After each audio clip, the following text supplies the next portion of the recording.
Welcome to Real Estate Coaching Radio, starring award-winning real estate coaches and #1 international best-selling authors, Tim and Julie Harris. This is the #1 daily radio show for realtors looking for a no BS, authentic, real-time coaching experience. What's really working in today's market, how to generate more leads, make more money, and have more time for what you love in your life. And now your hosts, Tim and Julie Harris. Julie, I have to say the feedback we got on the last 3 shows was off the charts. Yes, well, I think this is something that 110% of our listeners can relate to.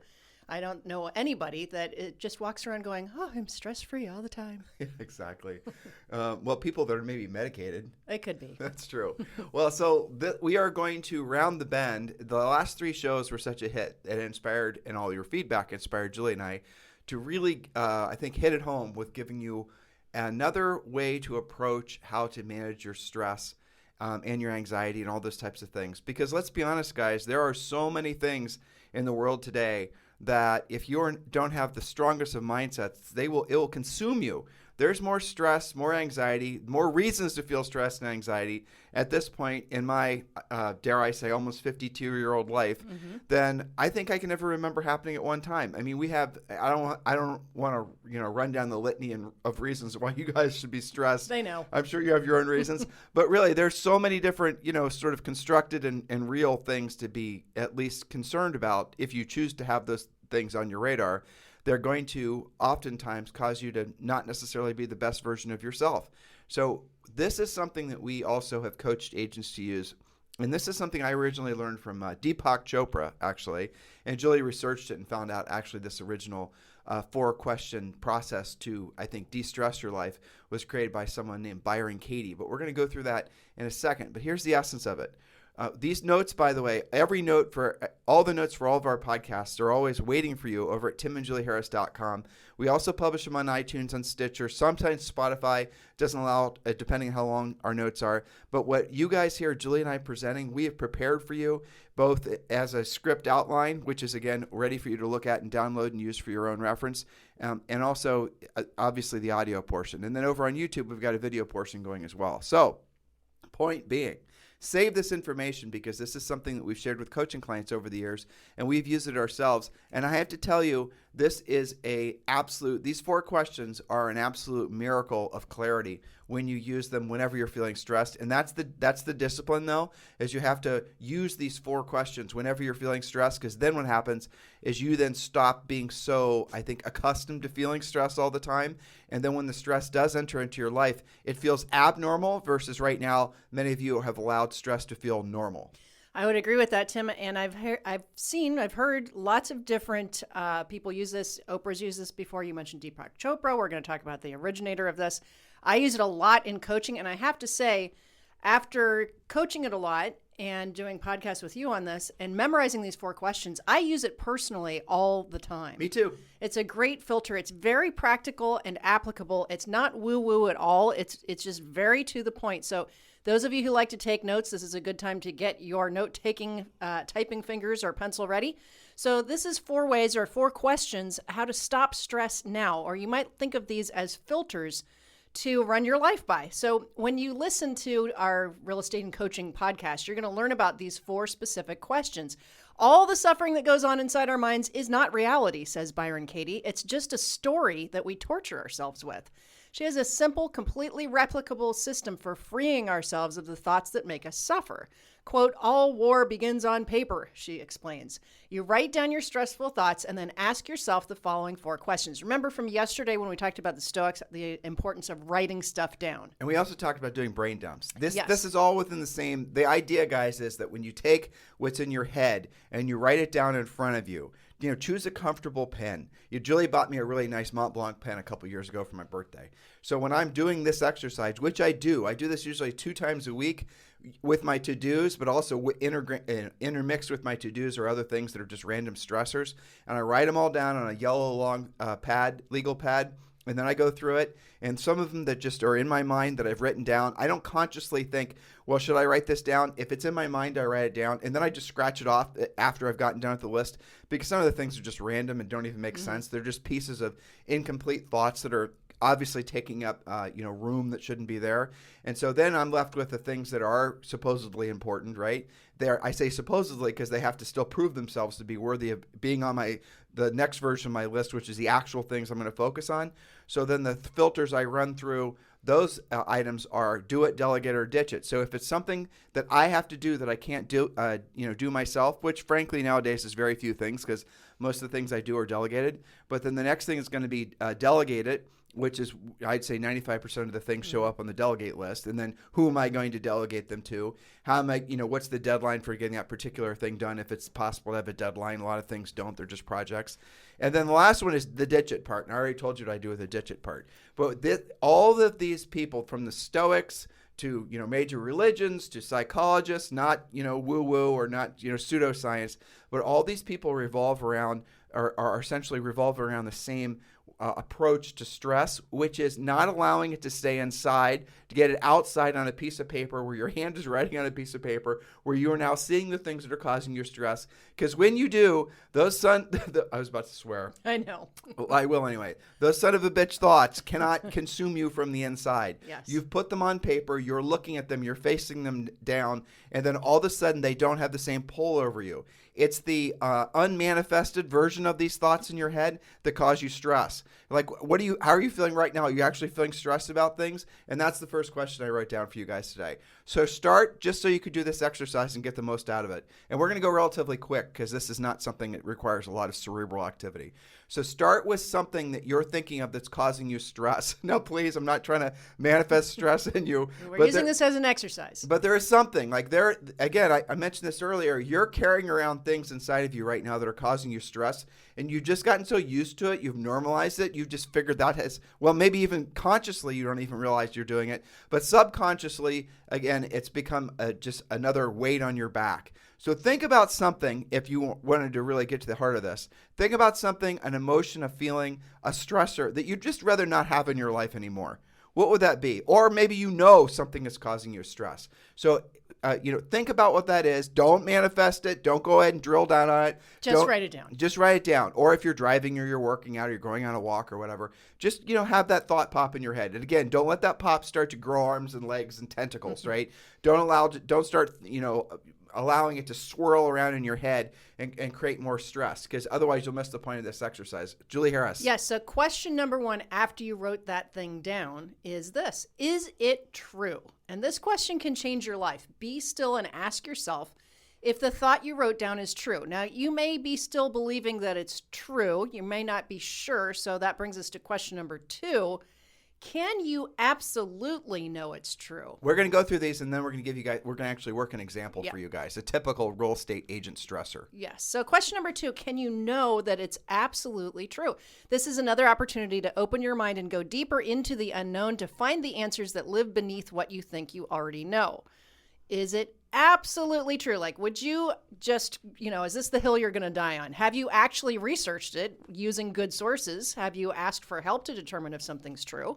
Question 3. Question number 3. Here's where the rubber meets the road, right? How do you react? What happens to your mindset and to your actions when you believe that thought? So with this question, you begin to notice the internal cause and effect.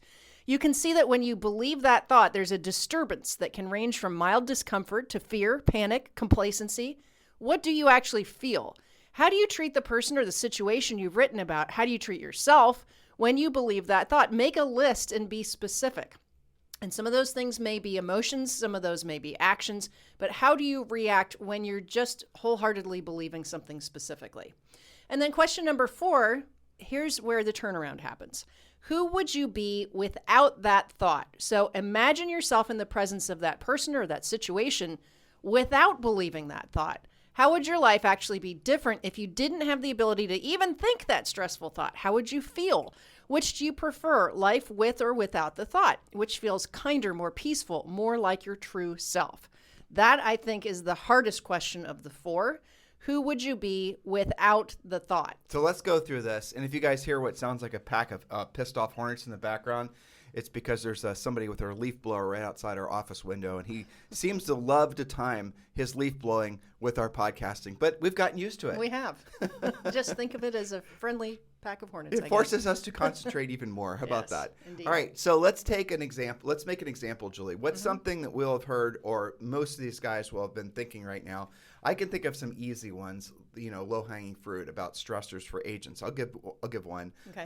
Not enough homes for sale. Yes, that's a valid thought. That's All right, stressful. So, but do you think that's something an individual agent is thinking? Do you think they're fearful of not enough homes for sale? Do you think that's personal enough? I think if they're working with buyers and they're having some struggles, probably they're living that. Let's I stick don't with know. that It might, then. yeah. It's more complicated though, but let's Sure. work through it. Okay. All right. So then now the question is, so your stressor is you can't. How about this? You can't find a house for Bob, right? Right. Bob's your client. Bob's got a sweet house to sell. Bob won't buy until. He won't sell until he buys, right? So you can't find a house for Bob. Bob is holding up a whole bunch of other real estate transactions. And let's assume Bob is motivated and qualified, ready to rumble. Yep. It's all up to you now. Bob, Bobette, and all the little Bobsters are all ready to go, right? It's all dependent on you basically creating some forward path for them. So you can't find a house for sale. And so you're telling yourself, and you're creating stress around the fact that there's no homes for sale. So the first question is it true? Are there no homes for sale? Start with that question. Now, if you're going to the MLS and that is your primary source of looking for homes for sale, you are probably correct that there's not enough homes for sale. So you are manifesting the reality that you're not going to, generate that transaction or those transactions. And how can you, determine whether that going on to the next point? So your first question is it true? Are there not enough homes for sale? If the MLS is your primary search filter, the answer probably is yes. Question number 2, now, by the way, that's not true for all markets. There's plenty of markets where there's plenty of inventory. There's, 5 or 6 markets where there's days of, months of supply of homes for sale. So this isn't relevant to all of you. But for most of you, that's what you're going to be experiencing. Question number 2, can you absolutely know it's true? All right, so you're trying to find a house for Bob, Bobette and the Bobsters. Can you absolutely know it's true that there's not enough homes for sale? You can't, because you haven't really done the work yet in searching all the other places where there's possibly homes for sale. That's right. You haven't, for example, and I'll give you guys the long list, or I'll give you a few, right? Obviously, new construction is the easy button. For sale by owners is another one. How about absentee owners? Absentee owners is a great source. And then we can go into, For rent by owners? For rent by owners. If you're in a vacation area, you could possibly be calling VRBOs. All of these activities outside of looking in the MLS do require you to have a skill set and effort. But by the way, all of these activities also will probably generate more listings for you. So for example, absentee owners. Do you even know what an absentee owner is, listeners? Do you even know? Well, here, I'll tell you. Don't worry about it. An absentee owner is basically somebody who doesn't live in the house. That could be a landlord. That could be somebody who has a vacation house. Absentee owners can manifest in many different ways. And there are lists, there are sources, and we're going to do some podcasts about that in the upcoming days, about where you can go get lists of absentee owners, where you can get really great lists of expireds and all the rest of it. But the moral of the story is you tell yourself there's not enough homes for sale for Bob and his family because of the fact you only search in the MLS. But when you actually start searching beyond that, when you ask the second question, can you absolutely know it's true? You can't know it's true because you haven't actually done the work to go beyond what the essentially normal agent's going to do to find a house for sale. That's right. So the only thing that's true is perhaps there's not enough available in the MLS. Correct. That doesn't mean that there are just not houses for sale. Evidenced by that is the fact that last year there were more than 6 million sales with 2 sides to them, and we also had low inventory last year. And that doesn't include new construction. That's so right. Question 3. So how do you react? What happens in your mindset to your actions when you believe the thought, in this case, there's not enough homes for sale? So how do you react? I guess I can't sell a house to Bob. He's going to have to wait for the market to crash. I'm going to have to wait. It's impossible. This market is so frustrating. All of these reactions and emotions that don't actually get Bob, Bobette, and the Bobsters to the finish line. And think about this, guys. That bad thought scales. You're not then going to be that motivated to work with anybody else because you're going to be fooling yourself into believing there's not enough homes for sale. Yeah, and when you get a sign call on your one listing, you're not going to call them back because you figure you don't have any room in your head to work with any more buyers since there's nothing to sell them. Holy tamale. Now, that's what we call the adult downward failure spiral, by the way. Hard to say, but easily to visualize. Question number 4. Who would you be without that thought? So I'm asking you now, if you didn't believe that there was a lack of inventory. If you stop listening to what everyone is telling you that there's a lack of inventory, because there's no lack of inventory. Julie Harris just told you guys this. Last year, this time, there were 1 million homes for sale. At the end of the year, there were at least 6 million home sales, according to the National Association of Realtors. That means there were 12 million paychecks that got issued, which means, oh, by the way, and that doesn't include new construction. So for you to, now, granted, there's fewer homes for sale now, but that's turning around. More homes are coming for sale. It's going to be an enormous spring market. Are you going to be part of it? You won't be if you believe the thought that there's not enough for sale. You won't be enjoying the spring market, and you probably won't even keep Bob and his family as clients if all you're doing is looking in the MLS. Because what you're doing is you're believing there's not enough homes for sale, and this is where it gets a little woo-woo, so forgive me. And you're actually manifesting that. You're making it real because you're not doing anything beyond just looking in the MLS for homes for sale. You're creating your own damn problem. You are the problem, or rather, you're thinking about how you're handling this stressor is the problem. Well, that's absolutely true. And I would say that it's not as woo-woo as you think, because how many of you listening right now are not taking action to be proactive to find something for the Bob family, for example? And that means that you're not finding listings, which means you're contributing to the lack of listing problem, thus manifesting your own negative belief, which isn't actually true. So for example, if you want to start with something that absolutely everybody of any skill level can do, right? Doesn't cost any money. Let's say you interview Bob and Bobette and even the little Bobsters. What do you actually want in your home, right? I want these 3 neighborhoods. I want 3 bedrooms, and it's got to have a 2-car garage. Okay, great. And your top price range is this. How about you go door knocking and find that house and sell it to them and create your own transaction? All right, so let's create another, for example, and we'll go through this one. So let's pick another one that plagues everyone that's not so specific for real estate agents. Sure. Oh, by the way, past podcasts, coaching clients, we will, in everything, we teach you guys how to create your own inventory. You have to assume that that is how the market is going to be for some time to come. The MLS alone is going to not provide you enough opportunities. You're going, and again, those of you who are focusing on being buyer's agents, you're going to have a rough year. There's no two ways about it. You need to be putting all of your efforts, and I'm not even going to, softball this to you guys anymore or Nerf ball it to you anymore. You need to be putting your best efforts to becoming a listing agent, because being a buyer's agent, or those of you who have teams, those of you who are running buyer's agents and trying to monetize the sale of homes to buyers from leads you're buying and then you're giving them out to your buyer's agents, that end of the business is going to become very difficult too. Everything on the buyer side of the transaction is going to become much more difficult and much less profitable. So we strongly encourage you to put all your best efforts towards becoming a listing agent. If you want to know what you wish you would have been doing a year ago or a year from now or 2 years from now, it's going to be having listened to what I just said, which is putting all your best efforts becoming a listing agent. Pivoting your business towards becoming a seller-specific agent primarily, where you start carrying consistent inventory, which I know in most markets is hard. It absolutely is. But that doesn't mean you shouldn't be trying it, because in most markets, working with buyers is almost impossible. Julie, I want you to give the example, actually, yes, before we go take them through another example of Lance and Karen Kenmore. Yes. Okay. So this is a well-established, developed team with multiple spokes. 400 to 500 units per year. Yes. That is a lot. I mean, that's more than one closing per day by quite a bit. Okay.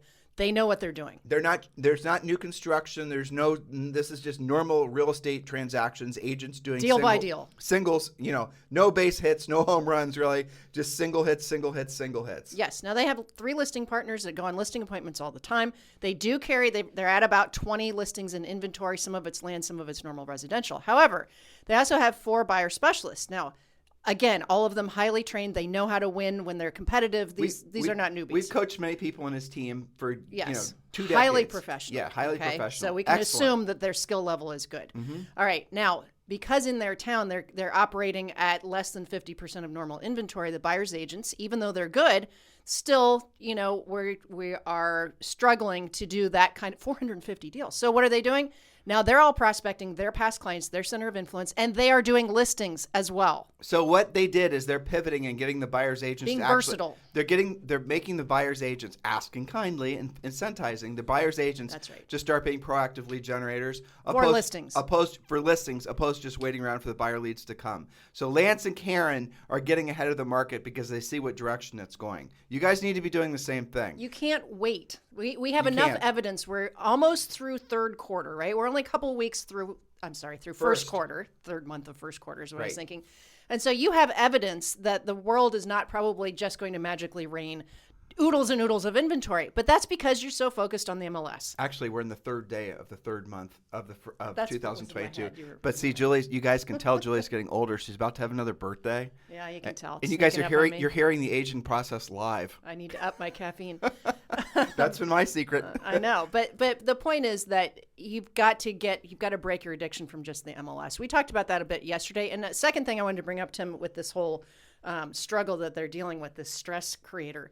I interviewed one of our other really great coaching clients yesterday, John Walkinshaw. Okay, now he just put together 10 transactions.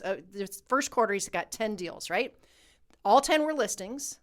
Only 2 of them had to / wanted to buy. Why is that important? Because how many of you are not prospecting your past client center of influence, being proactive, trying to find listings, because you have in your head that you're going to have a problem finding them something to buy? 8 out of 10 of his listings did not have to buy. Who were they? Investors, people who had already bought last year, people who were building. Okay, so stop believing that everyone's going to come to you with that problem. But he got on the phone and he started Yes. creating his own business. And that's what we're That's trying right. to impress upon you. Why the phone? Because everybody else, all your competitors are low-skilled agents. God bless all of you low-skilled agents. Yeah. I'm not trying to you make can it- do something about that. by Yes, the way. you can. But what they're doing is they're actually going to they're going directly to the sources, these John Walkinshaws and the Kenmores, and frankly, all of our other coaching clients. Well, that's what we teach you to do. Stop thinking that you have to TikTok video, YouTube video, lead generate funnel, buy your leads. Stop acting like that. Go directly to the people in your marketplace who have their hands in the air right now and say, yes, I want to sell my house. You don't know of those people? That's what we teach you, how to not just identify them. And these lead sources cost you nothing, but then we're also going to teach you specifically how to get them to want to do business with you. That's where the rubber meets the road. That's where you become professional. That's where you are building your mansion on land you don't own. I'm sorry. That's where you're building your mansion on land you do own. Yes. Right. Which is better, by I'm the so, way. I'm so used to rallying against know. buying leads, right? So it's building your mansion on land you do own. You're building your future on a skill set that you do control. That's the essence of what we're trying to impress upon you. So do consider becoming a Harris coaching client, and we've made it very easy for you to do that. All you've got to do is text the word Premier to 47372. Text the word Premier to 47372, and that'll take you directly to our Premier Coaching checkout page, and you can join Premier Coaching for around $100 a month, depending on which path you choose. So text the word Premier to 47372. A lot of you listen to us. Well, tens of thousands of you listen to us on a regular basis. This is the #1 listened to daily podcast for real estate agents. You guys have got to take seriously the warnings and, frankly, the reality checks that Julie and I have been giving to all of you for the better part of 18 months, because everything we've been predicting is coming true. And unfortunately, it's coming true, and despite the fact that so many of you were listening, you didn't take actions, and now you're going to have to play catch up. The easiest way for you to do that is learn how to become a listing agent furiously fast. Text the word Premier to 47372, and when you can you can join Premier Coaching, and you can join today. And you can probably be on a semi-private coaching call with your new member coach later today, or tomorrow, depending on what time you're joining. Well, they do it every single weekday. Right. So text Premier. That's right. Text Premier to 47372. Remember, message and data rates may apply. All right. So let's do another example. Okay. Let's go through one that plagues everybody, especially nowadays. I know we can go down the health one. Health is a good one to use as an example, or we can go down the financial one, right? Or we can go down let's choose. So what's something that's causing you guys stress? And I'm going to try to choose, again, something that's going to be relatively general to everyone so everyone can relate. How about this? Okay, I got a better one. Okay. I'm too old or too young to be successful. Now, that's not something that a lot of people will verbalize when you ask them. It's easier to get an older person to admit it than it is a younger person to admit it. You can tell a younger person, if you get younger people who believe that they're too young to succeed, or frankly think they have time to wait to succeed, that manifests in time wasting. So you'll see them doing a lot of experimental bright light chasing. Younger people are the ones that have the tendency to be most susceptible to the scammy type things that are being sold to real estate agents. Older people, they're not wanting to waste time, and they see things for what they are. So when you ask an older person what they wish they would have done when they were younger, they would have told you in some iteration, wasted less time trying to get ready to get started. Agreed. Again, younger people, you guys are acting the way you're acting because at some level, at some root level, subconsciously, you might actually believe not only do you have time to waste, which you do not, but you also are maybe too young to be really successful. What's the quote? I can't remember who said, the problem is you think you have time. Yeah, exactly. I don't remember. Yes. I like it. Julie Harris. Okay. That's just I'll it. take that. So let's go with you're too young or you're too old. You can decide which one might be relevant to yourself, and hopefully you don't have suffer this fear. But if you do, let's stick with the too old one, all right? So you think you're too old. So that's causing you stress. You don't have enough time to accomplish what you want in life. You're starting to trim your goals. You're starting to see your world as smaller. And this often happens with people in their 40s, by the way, which technically they're only at half-life, and people start to prune their potential at half-life, which is crazy. So the first question is, question number one, with regards to you're too old, is it true? And again, here's what Julie wrote down. The question can change your life. Be still and ask yourself if the thought you wrote down is true. Is it true that you're too old to be successful? Right? So let's just say maybe you believe you're going like, well, I don't know if it's true or not. Maybe it is, maybe it isn't. Let's go down to the next question. The next question is, can you absolutely know it's true, in our case, the case of this example, that you're too old to be successful? Well, you can't. And Julie and I will pile on for giving you some, essentially will pull you in the direction that you're never too old. Most people in the United States do not have their peak earning, and you guys can Google all this yourself, until they're in their 50s. That does not mean that people don't go off to be incredibly successful and build tremendous wealth after 60 or 70. I'll prove it to you. Warren Buffett earned 95% of all of his wealth after the age of 60. And there are lots of historic examples of people who did not experience their greatest levels of success until they're in their 70s. Dare I say, the current president. Seriously. Right. That's true. Look how long it took him to get there. Right, but look at all the historic figures, and look at the age in which they reached their peak, and that's what we remember them for. We don't remember when you can pull up any sort of and remember you got to scale it back because people didn't live as long hundreds of years ago. So 70 now, let's say, is the new probably like 55. I would guess. True. If it were 300 years ago. There's so many examples of that. Entire books have been written about that. So I would contend that, no, you can't know that it's absolutely true because there's many, many, many examples that you have been proven wrong on that. But if you believe it's true that you're too old to be successful, what actually happens? What transpires? All right, so you believe, okay, I'm too old to be successful. Whatever success is to you, right? I'm too old to travel. I'm too old to be financially independent. I'm too old to, be rich. I'm too old to have a great, physical, body or whatever the hell it is, right? Can it absolutely be true? The answer is no. So now the third question, and this is the one, this one, the fourth one, by the way, are the real introspective questions. How do you react? What happens to your mindset and your actions when you believe the thought that, in our example, that you're too old to be successful? And again, successful, you can replace that word if you want to replace it with something maybe is more personal. How do you react? Well, I know how you react. You don't do anything. The question should be, in this case, what don't you do? Exactly. Or what do you do? Nothing. Right. If you believe you're too old to be successful, you do nothing. You take Tim, no actions, and you make it a reality. So by believing that you're too old to be successful, you actually make it true because you don't do anything to prove otherwise. I'm too old to be successful. I'm 65. I'm never going to be able to create any sort of financial abundance for myself. I'm always going to be beholden. Well, okay, so what are you doing as a result? Watching a lot of TV, watching a lot of CNN. You're making it true. Well, good. Now you validated it. You because you did not, track your mindset, check your thoughts, and then, monitor your behaviors. You've actually manifested the very thought of making it so that you are indeed too old to be successful. And the fourth question, Julie? Who would you be if you dropped that thought? If you turned it around? If you actually believed the opposite? If you replaced "I'm too old" with "Gosh, I know I'm not too old. I can do this." Doesn't that feel better? And I have to say, Tim, we have quite a few coaching clients who have come to real estate older in life. And here's the secret hidden truth to that.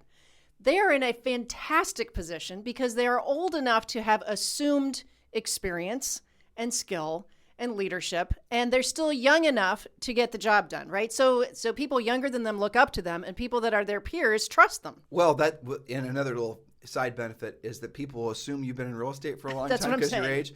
Whereas if you're a kid, people are going to assume you That's haven't impossible. been. Right, because you and I've we got in real estate in our early 20s. And we would know. Then we would know. Yeah. And so when we got the question, how long have you been in real estate? Our answer was, seems like forever. That's Which only kind of works. That's not definable. Yeah. Yeah. Well, we look like we were 12. There's pictures of us when we got into real estate on Instagram too. It's pretty hilarious. But so listen, guys, hopefully these 4 questions will change your life, because if you apply them, if you really, now here's a question and we're going to round the bend. If you don't do this, if you don't start rooting out what your fears are, what the things are that are holding you back, and you don't start asking yourself these 4 questions, that means you're doing it because you want to hold on to these fears, because you're getting a benefit from essentially the complacency that usually follows these limiting beliefs about yourself. In other words, you're 65, you believe you're too old, you believe you can't accomplish what you want in your life. It's in your mind, what you're actually doing is you're making a decision to do nothing because you perceive that you're getting a greater benefit from not sitting on your butt in essence, and not really trying to make yourself a better person.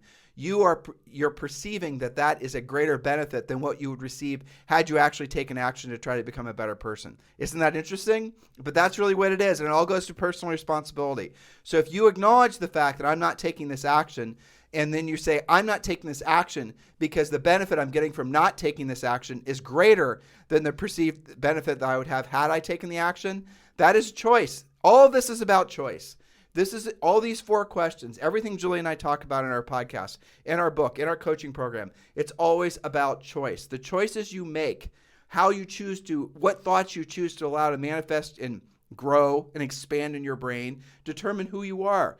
All of this is about you deciding what your future is going to be. Not all aspects of your future are you going to be in control of, but how you react to whatever happens in your future, you are in control of. And please use these 4 thoughts. Question 1, is it true? Question 2, can you absolutely know it's true? Question 3, how do you react when you believe it's true, in a good or a bad way? Question 4 is, who would you be without that thought? That is liberation right there, those 4 questions. And when I'm never going to be rich. Okay, is it true? Do you absolutely know it's true? How do you react when you believe that? Who would you be if you didn't have that thought? You guys get it? But that's a pattern to memorize. That's something to internalize and use all the time in your daily life. That's right. Now, Julie and I have to go to the gym and be tortured. And if you guys want to look at, I have to say, we're starting to post videos of this absolute shit fest of a kettlebell workout that we've been doing. Kettlebell hell, I call it. Oh my God, it's so awful. But if you want to see pictures of Julie and I suffering, which evidently a lot of you do, frankly, it's kind of weird. I put a video up of Julie doing the kettlebell thing yesterday, and it had like 3,500 views. People really enjoy seeing me suffer, I guess. Seeing Julie suffer. That's fine. I'll keep on putting them up. But we're on Instagram at Tim and Julie Harris, or Harris Real Estate University. In the meantime, thank you for continuing to make this #1 list to daily podcast for real estate professionals. We certainly appreciate your continued support. Please do give us a 5-star review on iTunes. Give us a great review on Spotify or wherever you're listening to us. And if you are listening to us on YouTube, please do subscribe to the channel. We certainly appreciate your continued support. You guys have a fantastic day. We'll talk with you on the show tomorrow. This podcast is a part of the C-Suite Radio Network. For more top business podcasts, visit c-suiteradio.com.